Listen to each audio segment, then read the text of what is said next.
What if I told you that hidden within the original Hebrew text of Genesis is a revelation that completely shifts our understanding of the serpent in the Garden of Eden? This isn't a conspiracy theory or mere speculation. It's rooted in the ancient language itself. Today, we're diving deep into the linguistic and cultural layers of one of the Bible's most iconic stories. And trust me, what we uncover will leave you stunned. Genesis 3 is a story most of us know well. A cunning serpent tempts Eve. She eats the forbidden fruit, and humanity's fall begins. But what if the serpent isn't just a literal creature? What if its identity and role are far more complex than what traditional interpretations have taught us? Could the Hebrew word for serpent carry hidden meanings that reveal a deeper, even shocking truth about this narrative? In this video, we're not just scratching the surface. We'll explore the linguistic intricacies of the Hebrew word nachash, the cultural symbolism of serpents in ancient times, and the profound theological implications these insights carry for us today. So stay tuned as we decode a mystery that has been hidden in plain sight for thousands of years. Before we begin, let me ask you this. What do you believe the serpent truly represents? Is it simply evil personified, or could it symbolize something more? Perhaps knowledge, deception, or even wisdom? Drop your thoughts in the comments and let's unravel this together. Genesis 3 begins with a simple but enigmatic scene. A serpent appears in the Garden of Eden and engages Eve in a fateful conversation. The serpent's words sow doubt about God's command, leading to Eve's decision to eat the fruit of the tree of knowledge. Adam follows suit, and their eyes are opened, resulting in their exile from the garden. This story has been interpreted for centuries as humanity's fall from grace, a narrative of sin, temptation, and divine judgment.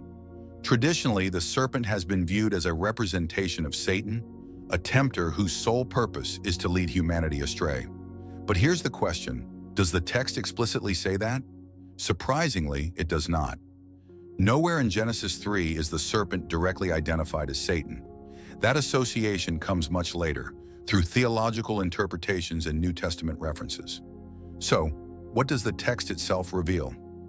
The Hebrew language, rich in symbolism and layered meanings, holds clues that modern translations often obscure. For instance, the word for serpent in Hebrew is nachash, a term that carries more than one definition. Could these alternate meanings change how we understand the serpent's role in this story?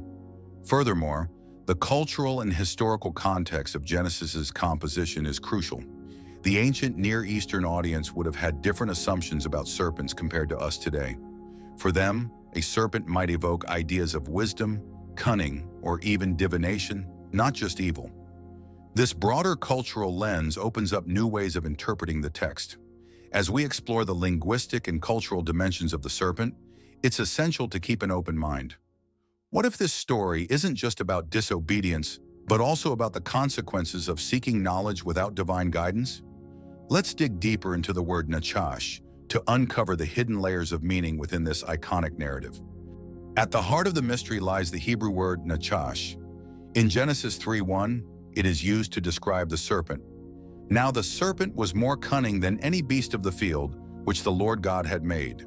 Most translations simply render nachash as serpent, but the term is far more nuanced in the original language. In Hebrew, nachash has three primary meanings. First, it refers to a literal serpent, as in the creature described in Genesis. Second, it can mean to practice divination or to enchant. Third, it conveys the idea of deception or cunning. This triple meaning adds layers to the story, suggesting that the serpent might represent more than just a snake slithering through the garden. Let's break this down further. The association with divination is particularly intriguing. In ancient cultures, serpents were often linked to wisdom and secret knowledge. The act of divination, seeking hidden truths, parallels the serpent's role in leading Eve to eat from the tree of knowledge. Could the serpent then symbolize humanity's innate desire to uncover hidden truths, even at great cost? The idea of deception also plays a central role. The text describes the serpent as arum, which translates to cunning or shrewd. This word is used elsewhere in the Bible to describe wisdom and prudence, not just deceit.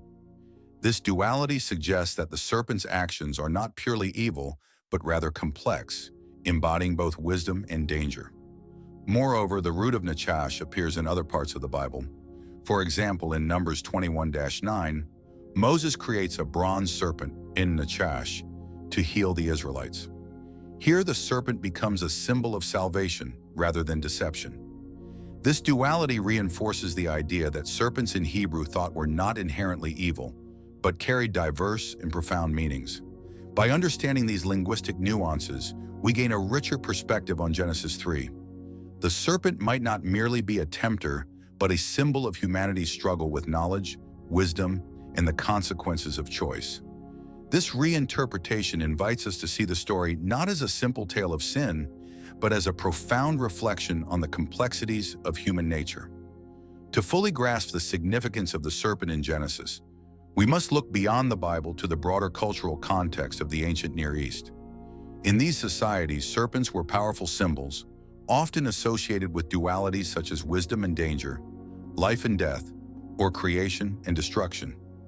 In Mesopotamian mythology, for instance, the god Enki is often depicted with serpents and is associated with wisdom and water, both symbols of life. Similarly, in Egyptian mythology, the serpent Apophis represents chaos but is also a necessary counterbalance to order. These myths suggest that serpents were seen as complex figures, embodying both positive and negative qualities. This duality is echoed in Genesis 3. The serpent's cunning leads to humanity's downfall, but it also brings knowledge and self-awareness.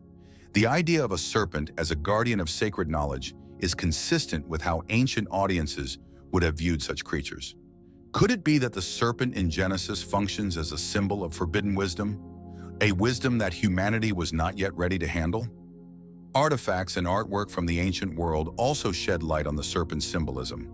For example, the rod of Asclepius, featuring a serpent coiled around a staff, remains a symbol of healing and medicine to this day. This imagery resonates with the story in Numbers, where Moses' bronze serpent becomes a tool for healing. By situating the Genesis serpent within this cultural framework, we can appreciate its role as a multifaceted symbol. It's not just a tempter or a villain, but a representation of humanity's complex relationship with knowledge, power, and the divine. This broader perspective challenges us to rethink the simplistic interpretations often associated with the story. So, what does this deeper understanding of the serpent mean for us today? If the serpent represents more than just a tempter, how does that change our interpretation of Genesis 3 and its relevance to modern life? One key insight is the dual nature of knowledge. The tree of knowledge of good and evil symbolizes a profound truth. Knowledge itself is neither inherently good nor evil. It's how we use it and the context in which we acquire it that determines its impact. The serpent, as a symbol of both wisdom and deception, reminds us of the dangers of pursuing knowledge without wisdom or guidance. This interpretation also shifts our understanding of sin. The story becomes less about punishment and more about the consequences of human choices.